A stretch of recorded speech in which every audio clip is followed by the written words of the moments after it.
Hey everybody, good morning. It is Boxing Day already, so it's a day to do a lot of shopping for a lot of people.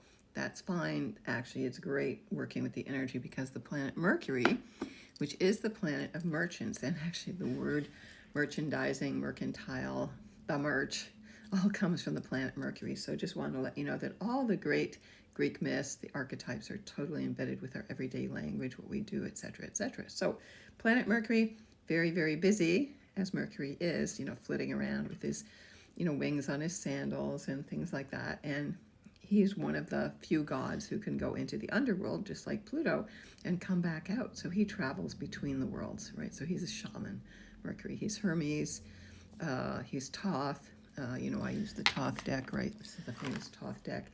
Hermes, the famous ancient teacher of all wisdom. So today, Mercury in Sagittarius, where it's weak, opposite Jupiter in Sagittarius. So they are in what's called mutual reception in each other's signs, both weak, but still good. So Mercury opposite Jupiter, lots of talking, lots of returning things, lots of returning merge. It's perfectly aligned. That happens at 5:54 p.m. Eastern Standard Time today. And then Mercury squares Saturn in Pisces. That's later tonight, 11:29 p.m. That's in Pacific Standard Time. And on the 27th, at 2:29 a.m. in Eastern Standard Time. And, Christmas has been heavy. I've been really feeling the energy. I'm an empath, so I really pick up on the energy. I mean, I think that Bob Dylan movie with Timothy Chalamet, A Complete Unknown, is really hitting people's egos hard. You may be feeling like you're a complete unknown these days because that's really the subliminal message, and it's really a call to help us find our spiritual center, but there's more about that soon. So anyway,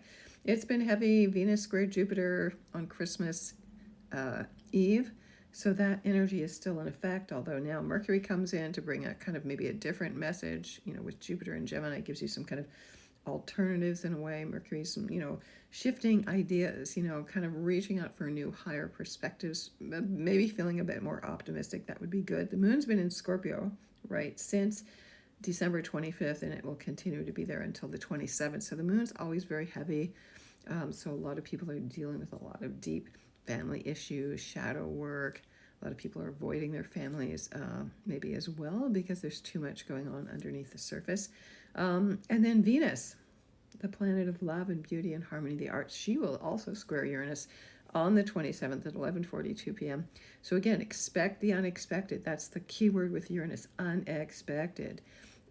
Change, chaos. So, if you're traveling, especially also with Mercury in Sagittarius and Jupiter in Gemini, Gemini rules short travels, like travels in a car, especially, and be careful of accidents as well at this point. And Mercury in Sag represents long distance or foreign or international travel. So there may be some mix-ups, incidents with planes going on over the next few days, crashes even, stuff like that. But just be careful, even though Mercury is out of its retrograde, just be careful when you're traveling, just to be, really mindful, because also we're in that Mars-Pluto opposition. This is one of the most difficult aspects to be in.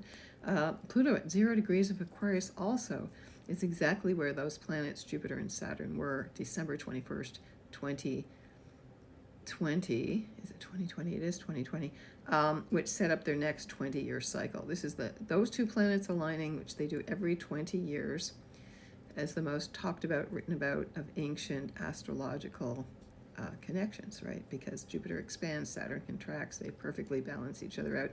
They integrate what the next 20 years is all about. They met at 0 degrees of Aquarius. So again, we're in that Aquarian age, or a mini Aquarian age, whatever way you want to think about it. So Venus square Uranus, changes in your love life, unexpected texts, weird people popping in, maybe from the past, especially Mars rules men, rules the masculine, rules your own inner passion, backing it up. What do I really want? What's in my heart? So you may get some weird, unexpected text or messages. Well, we had that one happen. You may feel like you're kind of hallucinating there as well, because we're still in that T-square with Jupiter and Mercury and Saturn squaring them off. So that's a T-square, 3 planets like that. Forming a pyramid. That tension's been going on too. So, give yourself a little bit of a break, be a little bit kinder to yourself. It is a hard time of year, so we're transitioning from the most intense energy from solstice, and then it's Christmas. So the sun has just been the spark of rebirth. It's just been happening. As we move into the next quadrant for the next 3 months until the spring equinox, which is really the actual natural new year, not December 31st. But people still celebrate it. Totally goes against anything natural. It is a great time, though, to get a reading about what's going to come in 2025, the year of the unexpected, the big chaos, the big shift. Leave your ego at the door, make new beginnings. It's all about self-awareness, self-authentication, and I'm here to be your spiritual coach, mentor, midwife, in however ways I can help you. So Chiron also is virtually standstill in the sky. It has been moving retrograde for many months, like it does every year. So Chiron, the wounded healer, will stop and turn direct on the 29th, and it's been in Aries at 19 degrees since the April eclipse. The April eclipse that went across America and Canada had the sun at 19 Aries, and that's exactly where Chiron is now. So again, the wounds that we've been working on below the surface since that time, Chiron maybe got up to 23, 24, but it's moved back, and it is basically on the spot where the sun was. So again, that solar eclipse energy is still occurring until May 2025. So Chiron, 19 degrees exactly when it stations direct, but then it will be pretty much immovable in the skies. So even though we can't see Chiron, it was originally considered to be an asteroid. It's a comet, it's a dwarf planet, it's a centaur. It's not really a dwarf planet, but it's got 3 different designations. So Chiron, the wounded healer, excuse me, is about being vulnerable, about being open to where the wounds are. And of course, Chiron in Aries is very defensive. So there's this backlash, I think, into this big macho energy. But it's also, I think, like that Giselle Pellicot case where that really amazingly brave French woman, stood up to all of those 52 or 54 abusers, and her husband, who only got 20 years. I don't think that's enough time, for drugging her and having all these strange men raping her just so he could get his jollies off. It was terrible. But the shame is not on the victim. This is a very clear, obvious case. And so Saturn and Pisces, Saturn being the limits of the masculine, the elder, and Pisces being drugs. So, stopping that drug illusion projection is a huge thing. I'm going to write a big article about her. And then we're also ramping up this weekend to the very last new moon of 2024 at 9 degrees of Capricorn on the 30th. That happens at 5:27 p.m. Eastern Standard Time. I will go live on the Cosmic Intelligence Agency on Monday night to give you the January 2025 preview and really to go over, what's happening for each sign in 2025.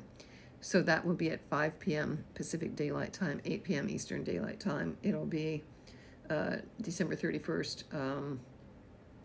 1 a.m. Greenwich Mean Time. Cosmic Intelligence Agency is based in Melbourne, Australia. So they're about 15 hours ahead, I believe, 13 hours ahead. And so you have to go to Facebook to watch me on Facebook. And it's always very popular, and I love to do it. So I will be explaining what all the astrology is for January, and then an overview of 2025, and pulling live tarot cards, for that. So, I don't know what you're doing. Excuse me, for New Year's Eve. It's always my husband's birthday on New Year's. If you're born in the last day of the year, you're kind of a bit of the joker, right? Because it's like, does everybody celebrate your birthday, or you never get a birthday because everybody's celebrating New Year's? There seems to be two courts on that one, but definitely time to get your 2025 astrology deep dive reading, tarot reading from me. I bring 33 years of experience. I'm totally devoted and dedicated to helping you to achieve your best goals and to really understand and break the patterns, break those karmic patterns in your life. So if you want to get in touch with me, you can text me 416-230-5347. I just discovered I've got a number of glitches in my website, and I don't seem to be receiving any requests. So it's best for you to get in touch with me directly. You can text me, you can WhatsApp me. I do readings for people all over the world, 416-230-5347. Sending you the best blessings for the next few days ahead. It's a good time to clean up, and to, also it's important to bring things to a close. So that new moon is about setting new intentions, but it would be good on the new moon. We're also going to do a bit of releasing. I think I may put out a short workshop that you can follow along with that too. Okay, so stay in touch with me at tarottarot.com. Wishing you all the best blessings. Thank you.